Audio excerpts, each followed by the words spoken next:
करण मला पण अशी सेम बॉडी बनवायची आहे. फुल असे six pack abs, full Hrithik रोशनसारखी बॉडी. काय करू?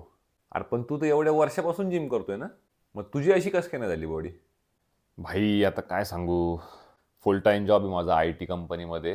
त्यात 4-5 वेळा आठवड्यातून जिमला जातो आणि डाएट पण आहे म्हणजे सो डाएट आहे. असं काय फुल हाय प्रोटीन वगैरे डाएट काय खात नाही.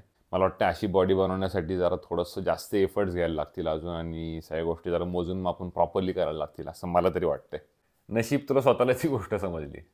अरे कसं असतं, हे जे इंस्टाग्राम किंवा यूट्यूबवर आपण जे मॉडेल्स बघतो किंवा ॲक्टर्स बघतो ना, ह्यांचं कामच आहे हे चांगलं दिसणं. हे त्याच गोष्टीमध्ये 24 तास पडून असतात. आणि प्लस कसं असतं की यांच्यामागे 100 लोकांची टीम असते जी त्यांच्याकडून एक्सरसाइज करून घेतात, प्लस त्यांना खाणंपिणं पण मोजून मापून सगळं प्रिपरेशन करून देतात. आणि कसं असतं, थोडंफार टोचन पाणी पण करून घेतलेलं असतं त्यांनी. हा राव, बरोबर आहे. तू बोलतेस ते बरोबर वाटतंय मला. तुला माहिती आहे का चिंटू, आपल्याला पण ह्या सगळ्या गोष्टी मिळाल्या ना तर आपली पण सेम बॉडी होऊ शकते विदाऊट एनी प्रॉब्लेम. पण मला काय म्हणायचं आहे की आपण जर कचरा न खाता हेल्दी फूड खाल्लं, रोज एक्सरसाइज केली, वॉकिंग केलं, चांगली झोप घेतली, तर आपण पण as a normal person healthy lifestyle जगू शकतो. आणि एक गोष्ट लक्षात ठेव, तुला ॲब्स आले म्हणजे तू हेल्दी आहेस असं अजिबात नाही आहे. काय वाक्य बोललाय करणं तू, एक नंबर. वा, आवडलं आपल्याला. बरं, काल गुलाबजाम आणले होते मी, फ्रीजमध्ये ठेवलेत. पटकन आपल्या दोघांसाठी 2 गुलाबजाम घेऊन येतो.